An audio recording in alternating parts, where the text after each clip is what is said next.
what's up mga ka-bracket? No? Jaycom Bracket po ulit, magandang umaga. So today, meron tayong bagong-bagong susukatan. No? Actually, nagawa na pala natin itong bagong-bagong motor na Mio Gravis na version 2. Ayan guys, Mio Gravis na siya na version 2. So before, meron na kasi tayong ginawa dito na HRV bracket pang Mio Gravis version 1. So this time around, ginawa natin ng bracket itong Mio Gravis na version 2 kasi guys, hindi po talaga fit yung bracket ng version 1 at saka ng version 2. Actually guys, marami na rin na nagtatanong sa page natin, kaya ito, ginawa na natin siya, kaya tara, simulan na natin. Okay? Ayan. So as usual guys, ay powder coated pa rin siya, no? Meron tayong brand, syempre, yung brand logo natin. At yung bracket na to may takip sa dulo o kung yung tinatawag natin na rubber end cover. Okay? At dito ang advantage natin, so wala na siyang duktong guys, ayan oh, di ba? So bend na siya, uka na siya ng CNC natin. Okay? Powder coated at syempre yung stem natin is makapal. Ayan. So yung ating ginamit na powder coat dito is yung black sandpaper finish.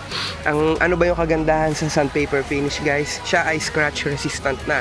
Hindi naman sinabi na kung scratch resistant, eh talagang yung mga kaskas talaga eh mawawala. Ang ibig lang sabihin nito yung mga minor scratches like ito, di ba? Tingnan mo. Unlike ng mga glossy finish natin. Syempre dito sa Jaycom bracket, meron tayong mga pre-bolts na sanan. Yes, yan lang yung kasama. Actually guys, gagamitin nyo pa rin yung mga stock bolts ninyo para sa bracket na to dito sa grab bar, okay? At saka dito sa passenger foot peg. So, pahinihintay natin. Tara, install na natin. You made me a believer. First things first, I'ma say all the words inside my head. I'm fired up and tired of the way that things have been. Oh, the way that things have been. Oh. So, yes mga ka-bracket, na-install na natin. So ito yung bracket natin, na-install sa para sa Mio Gravis version 2.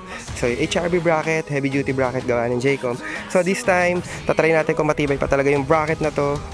Okay, so nakaugalingan na natin, dinadaganan natin. So again, reference lang, no? Hindi naman talaga kayo magkakarga ng isang buong tao. Pero dito, titingnan natin kung kaya ba niya yung isang buong tao. Sige, Pau, testingin mo. Oo, ayan o, diba? Tibay niya, no? Ayan o. Kita niya guys, pipicture kita nakaganon, Pau, picture kita. Alright, ayan. So ayan guys, okay na. Matibay na patibay, pasadong pasado. Okay, yun lang. Thank you, bye.